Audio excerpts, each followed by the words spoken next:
Okay, I'm going to show you a project of an ADU that we're going to be building to show you the potential.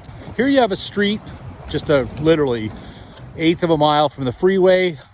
Every one of these homes has big backyards. Like here's our client's home right here, typical old Mill Valley house.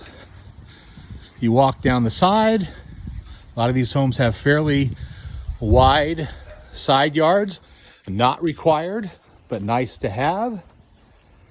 You come into the back.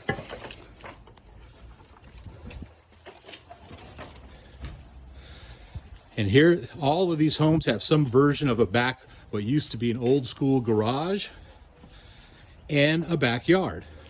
Now, not a big backyard, but a backyard nonetheless. We are going to be building an ADU in this backyard that's going to be 500 square feet.